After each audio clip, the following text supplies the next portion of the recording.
The first chill of autumn settled over Ashcombe Castle like an old memory that refused to fade. Crimson ivy climbed the grey stone walls, rain polished the cobbled courtyards until they gleamed like dark glass, and every evening a pale mist drifted across the valley below. To the people of the duchy, the castle represented stability, wealth, and generations of noble honor. Yet behind its towering gates, silence often lingered longer than laughter. The grand halls echoed with measured footsteps instead of cheerful voices, and the vast drawing rooms held more portraits of departed ancestors than living smiles. It was a home admired by strangers, but one that often felt strangely lonely to those who lived within its walls. Duke Adrian Ashcombe had inherited far more than titles and land when his father died. He inherited impossible expectations, endless responsibilities, and the belief that trust was a luxury few powerful men could afford. Years of political deception and whispered conspiracies had taught him to weigh every word and question every motive. His calm expression rarely betrayed emotion, yet beneath his disciplined exterior lived a man quietly exhausted by duty. Those who served him respected his fairness, but few truly knew him. Even fewer understood how deeply he feared discovering betrayal where he had offered loyalty. His wife, Duchess Eliza Ashcombe, seemed to belong to an entirely different world. Gentle without weakness, graceful without vanity, she possessed the rare ability to make servants feel noticed and frightened children feel safe. Her kindness flowed so naturally that people often mistook it for effortless privilege, never imagining how much quiet sacrifice hid beneath her composed smile.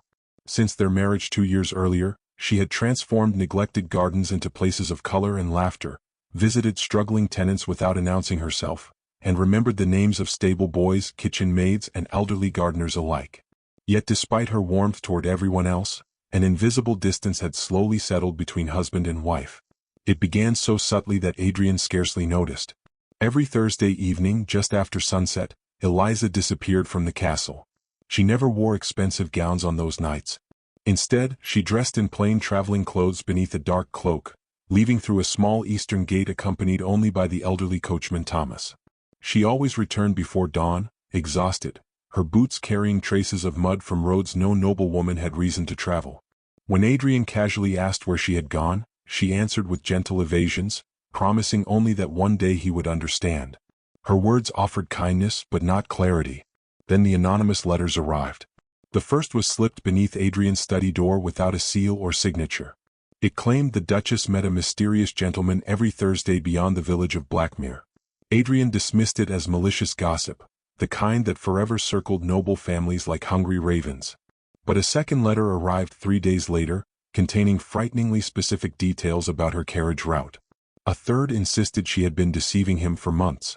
None accused her openly of infidelity, yet every carefully chosen sentence nudged his imagination toward the same unbearable conclusion. Lady Vivian Ashcombe observed the growing tension with practiced elegance. Adrian's widowed mother possessed a voice so gentle that even cruel remarks sounded compassionate upon her lips. She insisted she believed Eliza incapable of dishonor, but somehow every reassurance carried another seed of doubt. Perhaps, she suggested softly over afternoon tea, secrecy itself was the true danger. A faithful wife should never need hidden journeys. She urged Adrian not to accuse his duchess unfairly, while simultaneously reminding him that history contained countless examples of noblemen ruined because they trusted too completely. Adrian wanted to reject her suggestions. He remembered the sincerity in Eliza's eyes on their wedding day and the quiet patience she had shown whenever his duties kept him away for weeks. Yet suspicion possessed a cruel talent for twisting ordinary details into convincing evidence. He realized several of Eliza's finest necklaces had vanished from her dressing room. Household ledgers revealed discreet withdrawals from her personal accounts. Servants whispered that the Duchess often returned with reddened eyes, as though she had spent hours weeping before coming home. Each discovery seemed harmless alone, but together they formed a picture Adrian desperately wished not to believe. The following Thursday, rain swept across the countryside beneath a sky without stars. Adrian saddled his fastest horse himself, refusing even his closest guards the knowledge of what he intended. Wrapped in a weathered cloak that concealed his title, he waited beyond the eastern gate until Thomas's modest carriage emerged through the drifting fog. Keeping well behind, he followed along winding roads lined with skeletal oaks whose branches clawed at the storm-dark heavens. The journey led farther from prosperous villages than he had imagined possible. They crossed neglected bridges, past abandoned cottages swallowed by ivy, and entered woodlands where silence seemed older than memory itself.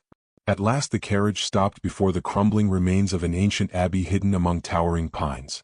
Its broken bell tower rose above the mist like the ghost of another century, while dozens of warm candles flickered behind stained glass windows that should have been empty. Eliza stepped down, drew her hood closer against the rain, and disappeared through the weathered doors. Adrian hurried forward, but the heavy oak entrance closed before he reached it, leaving only muffled voices beyond the stone walls. Then, through a fractured window glowing with candlelight, he saw a little girl race into Eliza's waiting arms, cling to her with desperate affection and whisper, "My angel, you came back." Adrian stood frozen in the rain, his certainty shattered, while confusion settled where jealousy had lived moments before. Dawn arrived gray and cold over Ashcombe Castle, yet Adrian found no comfort in daylight.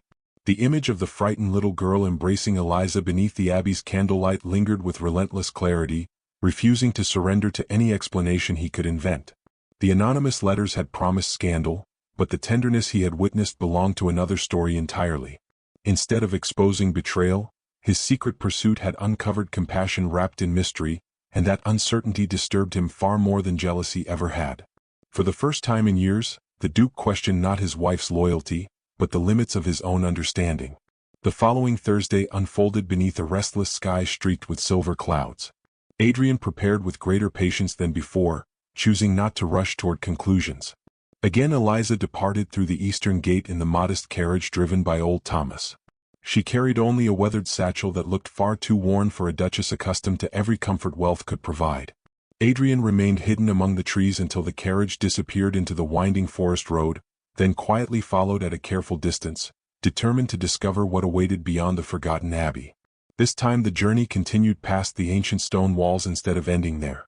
Eliza emerged from the abbey carrying baskets filled with bread, folded blankets, medicines, and bundles of neatly mended clothing.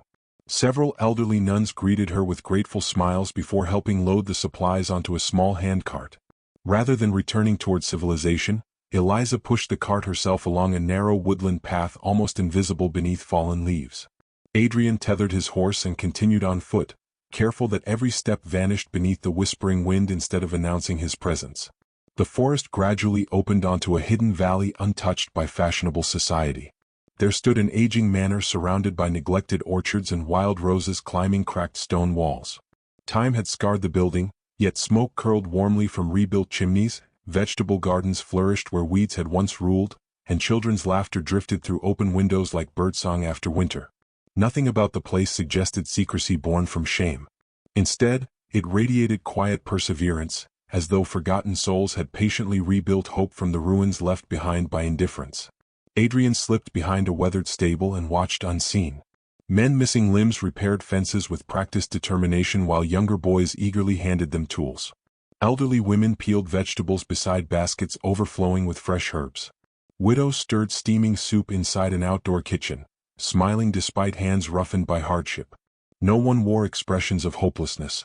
Poverty remained visible, yet dignity thrived where despair should have conquered every heart.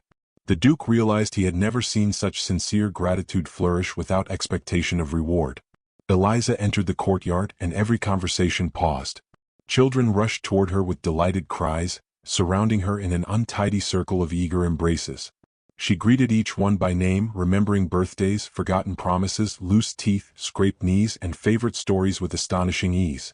Instead of allowing anyone to carry her satchel, she knelt among them, laughing softly as tiny hands searched inside for apples, ribbons, wooden toys, and carefully wrapped sweets. Their joy contained no performance. They welcomed her not as a noble benefactor but as someone whose presence made the world feel safer. The little girl Adrian had glimpsed through the abbey window ran forward last. Her golden hair escaped its braids, and her patched dress revealed countless careful repairs. Eliza lifted her effortlessly, pressing a gentle kiss upon her forehead before introducing her to an elderly woman nearby as Ellie, the bravest girl she knew. Later Adrian overheard fragments of conversation revealing that Ellie's mother had been Eliza's dearest childhood friend, taken by illness after making one final plea: "Protect my daughter. Never let her face the world alone." Eliza had quietly honored that promise every day since. Hours passed as Adrian observed a version of his wife entirely hidden from aristocratic society. She taught letters beneath an old oak tree, guiding small fingers across worn slates until uncertain scribbles became confident words. She mixed herbal remedies for coughing veterans under the watchful eye of a retired physician. She stitched torn sleeves beside elderly seamstresses without complaint, then shared a simple meal only after every child had eaten. Whenever someone thanked the mysterious benefactor whose donations sustained the refuge, Eliza gently redirected their gratitude toward Providence, refusing every opportunity to reveal herself. Questions multiplied within Adrian's heart. Where had the money come from? Why had she hidden such extraordinary devotion from him? Quietly he searched the manor's modest office while its occupants gathered for afternoon lessons. Ledger books lay neatly stacked upon an aging desk. Receipts listed purchases of flour, medicine, blankets, timber, and schoolbooks, yet nowhere did they mention Ashcombe funds. Instead, Adrian recognized descriptions matching jewels that had disappeared from Eliza's collection. Emerald earrings, a sapphire necklace, diamond bracelets inherited from her grandmother. Piece after precious piece had been sold, not for secret pleasures, but to shelter forgotten lives. Before Adrian could absorb the weight of that revelation, movement outside caught his attention. Lady Vivian emerged from the trees cloaked in dark velvet, believing herself unobserved. She entered a neglected storage room adjoining the office and unlocked an old iron chest hidden beneath broken furniture. Removing brittle bundles of documents tied with faded ribbon, she scanned several pages before her composed expression hardened into panic. One by one she fed the records into a waiting lantern flame until yellow fire consumed decades of forgotten history. Adrian rushed toward the doorway, but stopped when a half-burned page fluttered across the floor. Before the fire reached it, he snatched it from the ashes and stared in stunned silence. Across the surviving parchment appeared his late father's unmistakable signature beside the name of an unknown child, followed by a single haunting word written in careful ink: missing. The half-burned document trembled in Adrian's hand long after Lady Vivian disappeared into the forest. Rainwater stained its singed edges, yet one detail remained unmistakably clear. His late father's elegant signature rested beneath the seal of Ashcombe, followed by the name of a child marked only as missing. The page carried no explanation, only fragments of financial accounts, references to charitable disbursements, and repeated mentions of an abbey trust that Adrian had never heard discussed within his family. Every answer seemed deliberately erased, leaving behind only questions capable of unsettling an entire dynasty. For the first time since their marriage, Adrian understood that silence had become more dangerous than honesty. When Eliza returned to the castle that evening, weary from another day among the forgotten souls she secretly protected, she found her husband waiting alone in the library. The fire burned low, casting amber light across shelves lined with generations of Ashcombe history. Adrian placed the scorched document upon the table between them without accusation. His voice remained steady, though regret shadowed every word. He confessed that he had followed her, believing cruel rumors whispered by strangers and encouraged by doubt. He admitted witnessing everything from the hidden manor to Lady Vivian's desperate attempt to destroy the records. At last he lowered his gaze and quietly apologized for allowing suspicion to guide him where trust should have led instead. Eliza closed her eyes for a long moment, absorbing both the confession and the sorrow beneath it. Pain flickered across her expression, not because he had uncovered her secret, but because he had carried such loneliness while believing the worst of her. When she finally spoke, her voice remained gentle despite the wound his mistrust had opened. She explained that months earlier she had discovered irregular accounts while reviewing estate donations intended for struggling tenants. Curious rather than suspicious, she traced forgotten ledgers through abandoned archives until they pointed toward the ruined abbey. Their father Benedict had revealed only fragments of a forgotten history, urging patience until enough evidence survived to expose the truth without destroying innocent lives. The following morning Adrian accompanied Eliza back through the autumn woods, not as a hidden observer but as her willing companion. Together they entered the ancient abbey through weathered oak doors that no longer concealed mystery between them. Candlelight flickered beneath vaulted ceilings scarred by centuries of wind and rain.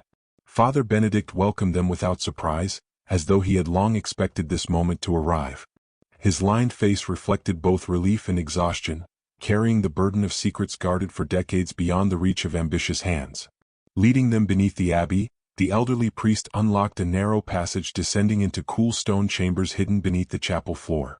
Dust floated through shafts of pale light filtering between cracked foundations. Shelves carved directly into the rock held surviving account books, sealed correspondence, faded maps, and carefully preserved registers rescued before Lady Vivian's destruction could reach them. Father Benedict explained that Adrian's father had established a charitable trust many years earlier after witnessing children abandoned by war, widows driven from their homes, and elderly servants discarded once age stole their usefulness.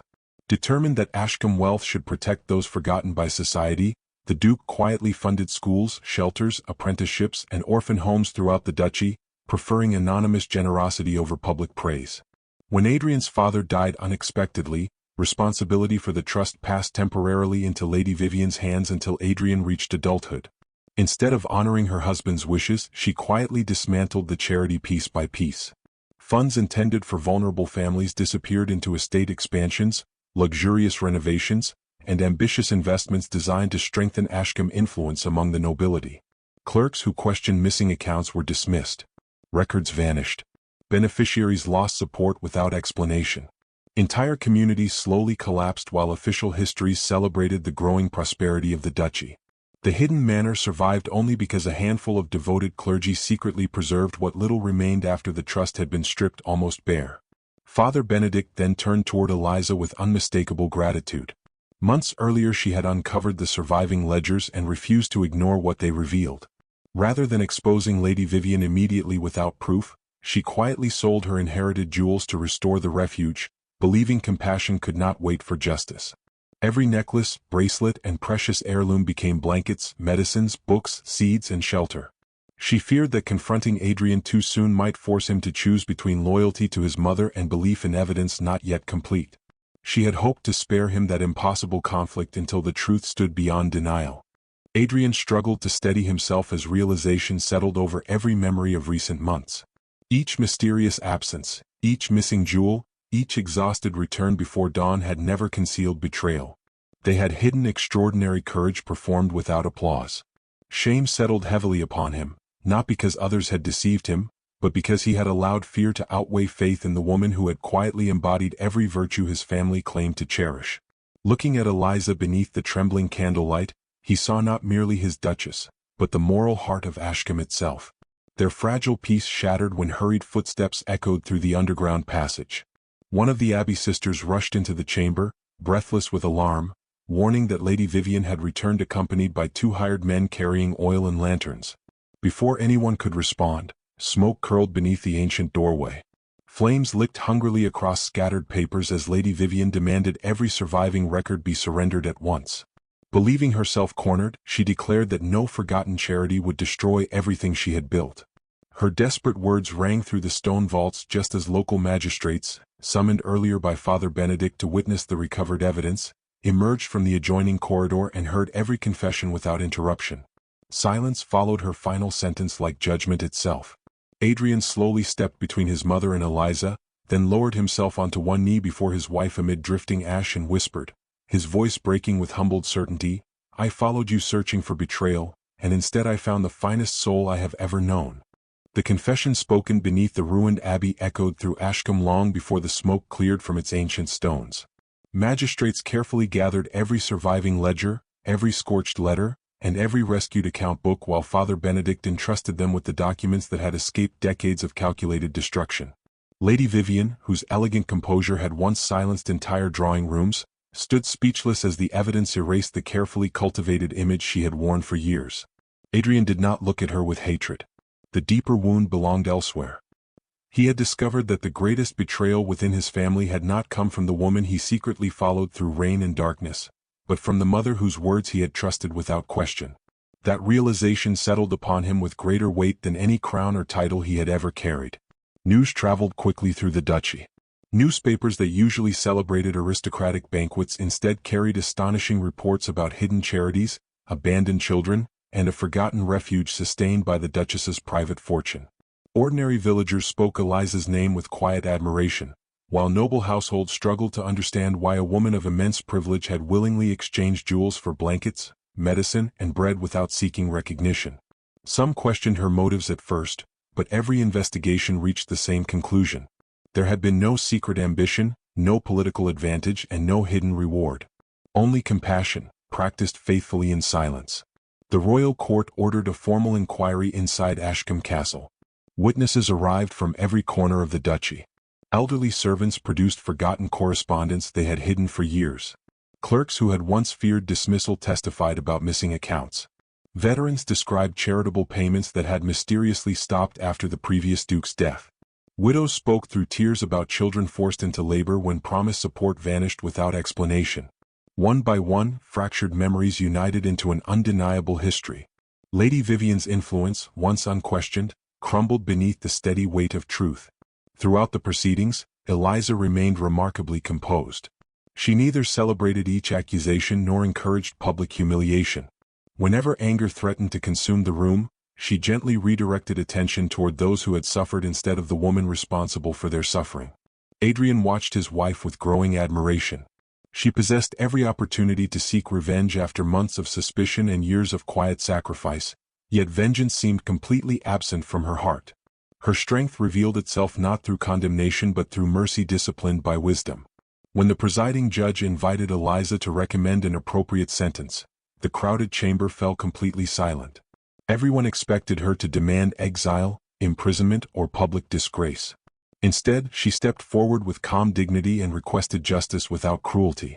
She asked that Lady Vivian surrender every title of influence, every authority over Ashcombe affairs, and every estate obtained through stolen charitable funds. Yet she also requested that Adrian's mother be allowed to spend the remainder of her life quietly at a modest country residence under careful supervision, protected from public humiliation but forever removed from power. Gasps spread through the gallery. Mercy had triumphed where bitterness might easily have ruled. Lady Vivian slowly raised her eyes toward Eliza. Pride still lingered there, but beneath it rested something unfamiliar. Regret. For the first time in many years, she seemed unable to defend herself with clever words or polished excuses. She whispered a barely audible apology that carried little hope of forgiveness but acknowledged the truth she had spent decades denying. Eliza answered only with a gentle nod. Some wounds, she understood, required justice before healing could even begin. Adrian immediately honored both the court's judgment and his wife's extraordinary example. He ordered every stolen charitable account restored in full, even if doing so required selling portions of Ashcombe's luxurious holdings. Empty guest wings within the castle were converted into schools and workshops until permanent buildings could be completed. Forgotten farmland became thriving community gardens worked jointly by tenants and noble volunteers. The abandoned manor hidden beyond the forest received a new name that reflected its true purpose. It became Ashcombe House, a sanctuary where orphaned children, widows, disabled veterans, and elderly servants found not merely shelter but belonging. The Duke refused to supervise restoration from a distance. Each morning he exchanged ceremonial gloves for workman's leather, carrying timber beside former soldiers, repairing roofs with village carpenters, and planting orchards alongside children who laughed whenever the powerful noble stumbled through unfamiliar tasks. At first the workers observed him cautiously, uncertain whether his humility would fade once the newspapers lost interest. Yet week after week he returned without ceremony. Respect slowly replaced suspicion, not because of his title but because of his willingness to earn trust through consistent action rather than impressive speeches. Ellie remained close to Eliza throughout every stage of the transformation. The frightened child who had once clung desperately to her protector now raced confidently through gardens alive with flowers and young fruit trees. She learned to read beneath the same oak where Eliza had patiently taught forgotten children their first letters, and she filled the manor with questions, laughter, and impossible dreams. Watching her flourish reminded Adrian that the future of a family could never be measured solely by bloodline. It could also be shaped by love freely chosen. Several months later, the castle chapel welcomed a ceremony unlike any Ashcombe had ever witnessed. Nobles filled the front pews while gardeners, cooks, stable hands, widows, veterans, and orphan children stood beside them without separation. Before every witness, Adrian and Eliza formally adopted Ellie into their family, granting her the Ashcombe name and every legal protection given to a child born within the lineage. Many members of the aristocracy regarded the decision as unprecedented, perhaps even reckless. Adrian regarded it as long overdue. He declared that true nobility existed not in inherited privilege but in the courage to open one's heart where fear once built walls. As seasons turned, visitors began arriving from distant counties hoping to learn how Ashcombe House had transformed despair into hope. They expected magnificent buildings or extraordinary wealth to explain its success. Instead, they found ordinary people treating one another with uncommon kindness. Newspapers gradually abandoned old titles for a new one that spread from village to village until it reached even the capital. Everywhere Eliza traveled, grateful voices greeted her with the same name, the Duchess of Hope. One brilliant autumn afternoon, Adrian stood beside Eliza before the towering gates of Ashcombe Castle as blacksmiths removed the enormous iron chains that had remained locked for generations. The gates swung slowly outward, revealing not guarded separation but open welcome. Families entered carrying baskets, children chased one another across the lawns once reserved for nobility alone, and music drifted through the courtyards where silence had long reigned. Adrian looked toward Eliza, believing the greatest battle of their lives had finally ended. Then a royal messenger rode through the open gates carrying a sealed letter bearing the king's crimson seal, announcing that events within Ashcombe had drawn the attention of the crown itself, and that both Duke and Duchess were commanded to appear at the palace without delay. 1 year after the gates of Ashcombe Castle were opened to the people, the duchy looked almost unrecognizable. The abandoned manor hidden beyond the forest had become the thriving heart of the community, its once crumbling halls now filled with classrooms, workshops, gardens, and warm kitchens where no table was ever set for only a privileged few. The orchards planted by veterans stood heavy with fruit, widows managed flourishing weaving rooms whose profits supported new families in need, and children who had once wandered the roads alone now ran confidently across sunlit courtyards carrying books instead of burdens. Visitors from neighboring counties arrived almost daily, not to marvel at wealth, but to witness what compassion, honesty, and perseverance could accomplish when guided by willing hands. The royal summons that had once filled Adrian with uncertainty had ended not with punishment but with unexpected honor. The king had personally reviewed the findings of the inquiry, praised the restoration of the forgotten charitable trust founded by Adrian's late father, and granted Ashcombe House official protection under the crown. More importantly, the monarch refused to claim credit for the transformation. Standing before the assembled court, he had declared that kingdoms were preserved not only by armies and laws, but by ordinary acts of mercy performed when no audience was watching. Those words spread throughout the realm, yet Adrian knew every syllable truly belonged to Eliza. Despite growing admiration from across the kingdom, Eliza remained exactly as she had always been. Every Thursday evening she still visited the abbey before sunrise, carrying baskets of fresh bread, medicines, and handwritten letters from children who had learned to read because someone had once believed they deserved an education. She still knelt beside frightened newcomers before greeting honored guests. She still remembered birthdays, favorite stories, quiet fears, and promises made months before. Recognition never altered the rhythm of her kindness. If anything, it deepened her determination to protect those whose voices were too easily forgotten by the world. To celebrate the extraordinary renewal of the duchy, Adrian and Eliza announced a tradition that they hoped would outlive them both. On the first evening of autumn each year, every family whose life had been touched by Ashcombe House would gather for a lantern festival of new beginnings. Each lantern would represent one story of hope reclaimed from hardship, reminding future generations that even the smallest light possessed the power to guide someone through overwhelming darkness. The idea spread quickly from village to village, and by the time the chosen day arrived, excitement had replaced the quiet uncertainty that had once shadowed the countryside. As twilight settled over the valley, thousands of people streamed toward Ashcombe House carrying lanterns crafted by their own hands. Some were carved from polished wood, others woven from willow branches or decorated with pressed flowers gathered during spring. Tiny painted stars covered one child's lantern because she dreamed of becoming an astronomer.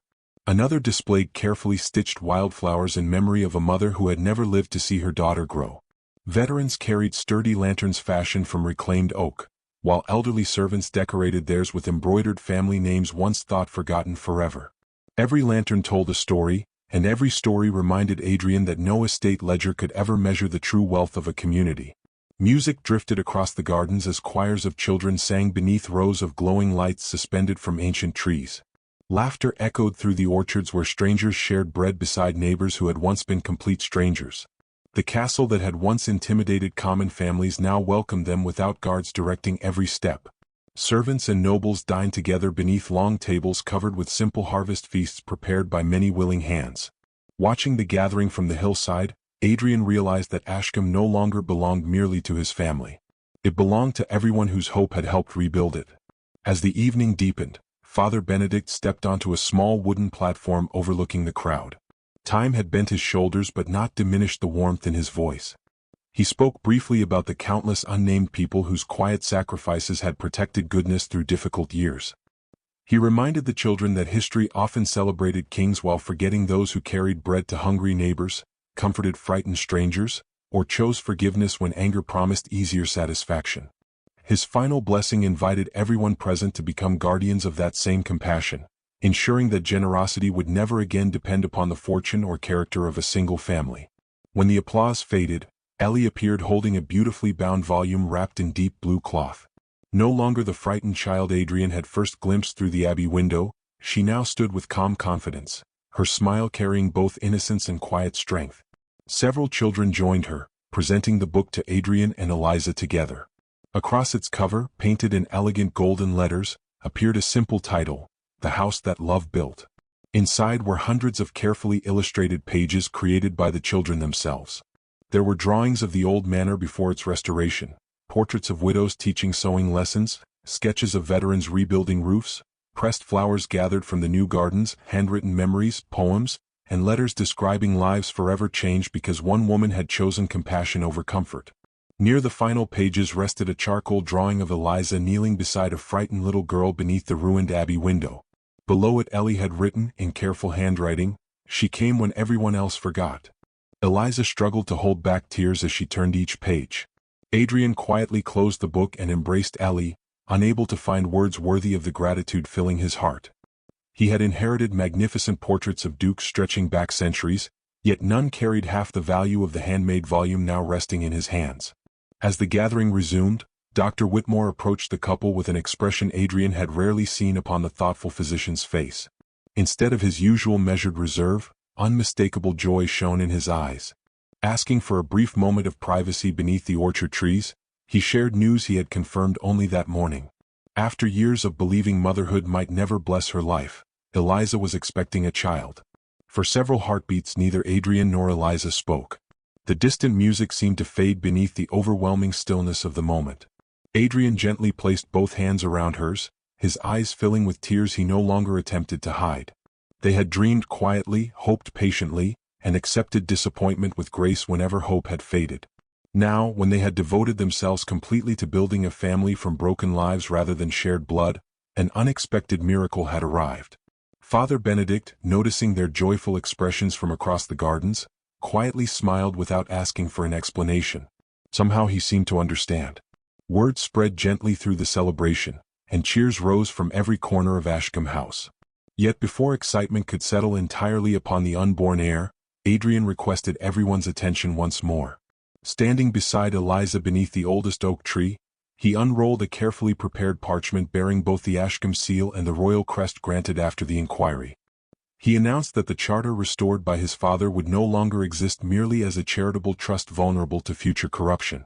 From that day forward, every orphan welcomed into Ashcombe House, every abandoned child given shelter within its walls, and every vulnerable young person entrusted to its care would possess permanent legal rights protected by both the duchy and the crown. They would receive education, apprenticeship opportunities, medical care, safe homes, and the freedom to choose their own futures without fear of being discarded when generosity faded. No future duke, no changing government, and no ambitious relative would possess the authority to erase those protections again. Silence settled across the valley before giving way to overwhelming applause. Many adults openly wept. Veterans removed their hats. Widows embraced one another. Teachers smiled through tears as children tried to understand the full meaning of the promise that had just been made. Adrian looked toward Ellie, realizing that every frightened child who entered Ashcombe House from that day onward would inherit something far greater than charity. They would inherit certainty. Night finally wrapped itself around the valley, and the long-awaited moment arrived. One by one, families lit their lanterns until thousands of gentle lights shimmered across the gardens like stars descended to earth. Ellie stepped forward carrying the very first lantern. Instead of releasing it herself, she placed it carefully into Adrian's hands. Looking up at him with complete trust, she whispered softly, "Now no child here will ever wonder if they belong." Adrian looked at Eliza, whose hand rested protectively over the tiny life growing within her, then raised the lantern toward the heavens. Together they released it into the night. Thousands of others followed, rising slowly above Ashcombe House until the entire sky glowed with golden light. Standing beneath that living constellation, Adrian finally understood the legacy his father had hoped to leave. The future Eliza had sacrificed everything to restore, and the family love had built from strangers who had become one another's home. Long after titles faded, castles weathered, and names disappeared from stone, Those lanterns would be remembered, not as symbols of noble power, but as promises that wherever compassion was chosen over fear, no soul would ever be forgotten again.